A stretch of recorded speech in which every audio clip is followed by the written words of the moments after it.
আসসালামু আলাইকুম। Recipe by beauty চ্যানেলে আপনাদেরকে স্বাগত জানাই।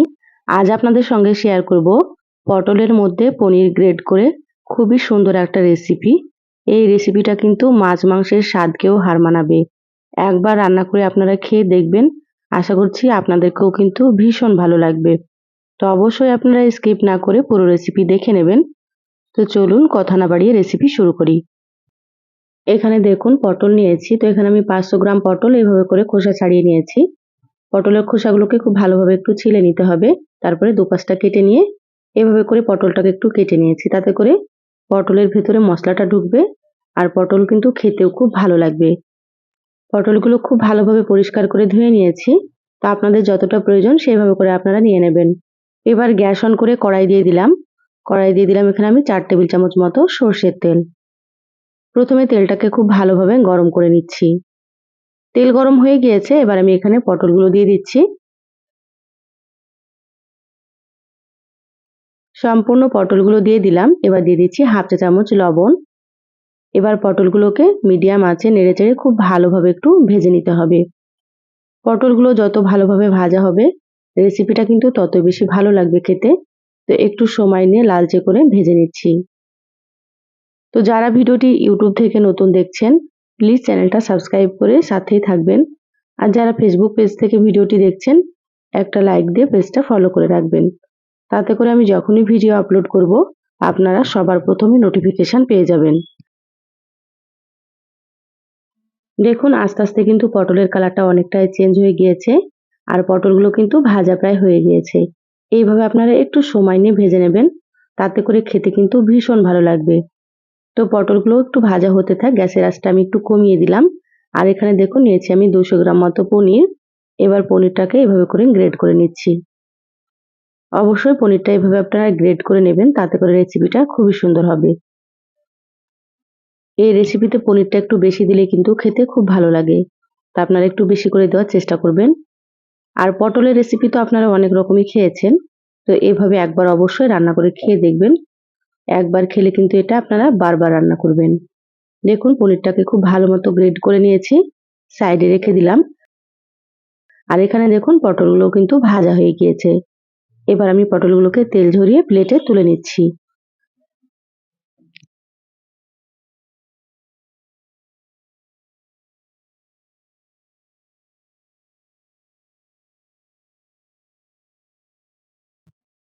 পটলগুলো তুলে প্লেটে রেখে দিলাম। এবার ওই তেলের মধ্যে দিয়ে দিলাম এখানে হাফ চা চামচ গোটা জিরা, একটা দিয়ে দিলাম শুকনো মরিচ। এবার জিরা শুকনো মরিচটাকে একটু নেড়েচেড়ে হালকা ভেজে নেব। দেখুন হালকা একটু লালচে করে ভেজে নিয়েছি। এবার আমি এখানে দিয়ে দিচ্ছি দুটো পেঁয়াজ কুচি। তো পেঁয়াজগুলোকে আমি ছোট ছোট করে কুচি করে নিয়েছি। আর একটু পেঁয়াজের পরিমাণ এখানে কিন্তু বেশি দিতে হবে। এবার নেড়েচেড়ে পেঁয়াজগুলোকে একটু লালচে করে ভেজে নিতে হবে। এই পর্যায়ে আমি গ্যাসের আঁচটা হাই হিটে রেখে পেঁয়াজগুলোকে নেড়েচেড়ে ভেজে নিচ্ছি। দেখুন আস্তে আস্তে কিন্তু পেঁয়াজের কালারটা অনেকটাই চেঞ্জ হয়ে গিয়েছে আর পেঁয়াজগুলো কিন্তু ভাজাও হয়ে গিয়েছে। আপনারা এইভাবে ভেজে নেবেন। এবার আমি এখানে দিয়ে দিচ্ছি একটা পেঁয়াজ আর 4টে কাঁচামরিচ বাটা। এখানে পেঁয়াজ বাটাটা অবশ্যই দেওয়ার চেষ্টা করবেন, তাতে করে খেতে খুব ভালো লাগবে। হাফ চা চামচ দিয়ে দিলাম আদা বাটা আর হাফ চা চামচ এখানে দিয়ে দিলাম রসুন বাটা। এখানে আমি দিয়ে দিলাম একটা টমেটো কুচি। এবার মশলাগুলোকে নেড়েচেড়ে একটু ভেজে নেব, তাতে করে মশলার কাঁচা গন্ধটা চলে যাবে। গ্যাসের আঁচ মিডিয়ামে রেখে 2 থেকে 3 মিনিট মতো একটু ভেজে নিচ্ছি। এবার দিয়ে দিচ্ছি স্বাদ মতো লবণ, হাফ চা চামচ দিয়ে দিচ্ছি হলুদ গুঁড়ো। আর এখানে কিন্তু আপনারা ঝালের পরিমাণটা নিজেদের টেস্ট অনুযায়ী দিয়ে দেবেন, আপনারা যেমন ঝাল খেতে পছন্দ করেন। এই পর্যায়ে আমি লবণটা দিয়ে দিলাম। লবণটা দিলে কিন্তু টমেটোগুলো অনেকটাই নরম হয়ে যাবে, সেজন্য আমি প্রথমে লবণ আর হলুদটাকে দিয়ে দিলাম। দেখুন মশলা খুব ভালো মতো আমি 3 থেকে 4 মিনিট মতো ভেজে নিয়েছি। এবার দিয়ে দিচ্ছি 1 চা চামচ জিরা গুঁড়ো, হাফ চা চামচ দিয়ে দিচ্ছি ধনিয়া গুঁড়ো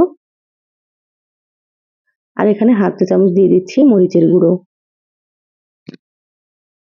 প্রথমে যেহেতু কাঁচামরিচ বেটে দিয়েছিলাম সেজন্য এখানে আমি হাফ চা চামচ মরিচের গুঁড়ো দিলাম। আপনারা শুধু কাঁচামরিচ দিয়েও রান্না করতে পারেন বা আপনারা চাইলে শুধু গুঁড়ো মরিচ দিয়েও রান্না করতে পারেন। এখানে আমি কিছুটা পরিমাণে পানি দিয়ে দিলাম। পানি দিয়ে মশলা খুব ভালোভাবে একটু কষিয়ে নিতে হবে। আর অবশ্যই আপনারা একটু পানি দিয়ে দেবেন, না হলে কিন্তু শুকনো মশলাগুলো পুড়ে যাবে। এবার আমি ঢাকা দিয়ে মশলা 5 থেকে 6 মিনিট খুব ভালো মতো কষিয়ে নিচ্ছি। প্রায় 6 মিনিট মতো মিডিয়াম আঁচে মশলাটাকে কষিয়ে নিয়েছি। দেখুন মশলা থেকে সুন্দর মতো তেল ছেড়ে দিয়েছে। খুব ভালোভাবে আবারও একটু নেড়েচেড়ে নিচ্ছি। তা আপনারা এভাবে একটু সময় নিয়ে কষাবেন। আর মশলার কালারটা দেখুন কতটা সুন্দর হয়েছে। এবার আমি এখানে দিয়ে দিচ্ছি ভেজে রাখা পটল।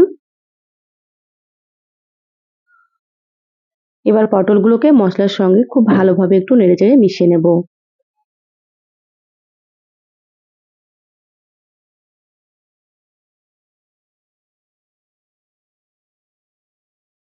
পটলগুলো মশলার সঙ্গে খুব ভালোভাবে নেড়েচেড়ে মিশিয়ে নিলাম। এবার আমি এখানে দিয়ে দিচ্ছি গ্রেট করা পনির।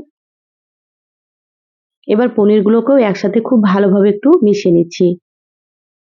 এই পর্যায়ে কিন্তু গ্যাসের আঁচ মিডিয়ামে রাখতে হবে, না হলে কিন্তু কড়াইয়ে লেগে যেতে পারে।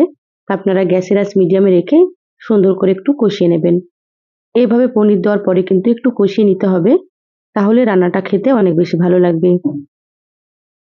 এই রেসিপিটা কিন্তু আপনারা পেঁয়াজ এবং রসুন ছাড়াও রান্না করতে পারেন। যারা পেঁয়াজ রসুন খেতে পছন্দ করেন না, তারা এখানে পেঁয়াজ রসুনটা বাদ দিয়ে দেবেন।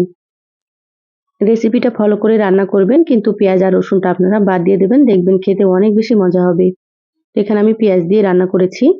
তো দেখুন খুব ভালো মতো কষিয়ে নিলাম। এবার আমি এখানে দিয়ে দিলাম ফুটন্ত গরম পানি। তো এখানে প্রায় আমি 2 কাপ মতো পানি দিয়েছি। এই রান্নাটা খুব বেশি ঝোল হবে না, হালকা একটু গ্রেভি হবে। আর পটলগুলো সেদ্ধ হবে, সেজন্য একটু বেশি করে আমি পানি দিলাম। খুব ভালোভাবে একটু নেড়েচেড়ে নিচ্ছি। এবার ঢাকা দিয়ে মিডিয়াম আঁচে 10 থেকে 12 মিনিট মতো রান্না করে নেব। দেখুন প্রায় 12 মিনিট মতো মিডিয়াম আঁচে আমি রান্না করে নিয়েছি। ঝোলটা কিন্তু অনেকটাই কমে গিয়েছে। আর দেখুন গ্রেভিটা অনেকটা ঘন হয়ে গিয়েছে। পটলগুলো খুব সুন্দর সেদ্ধ হয়ে গিয়েছে। এভাবে করে একটু সময় নিয়ে সেদ্ধ করলে পটলগুলো অনেক বেশি নরম হয় আর খেতে খুব ভালো লাগে। এবার আমি দিয়ে দিচ্ছি হাফ চা চামচ মতো গরম মশলার গুঁড়ো। আর এখানে দিয়ে দিচ্ছি 1 চা চামচ ঘি। ঘি দিলে কিন্তু এই রেসিপির স্বাদ একেবারে দ্বিগুণ হয়ে যাবে। আর এখানে আমি সামান্য একটু চিনি দিয়ে দিলাম।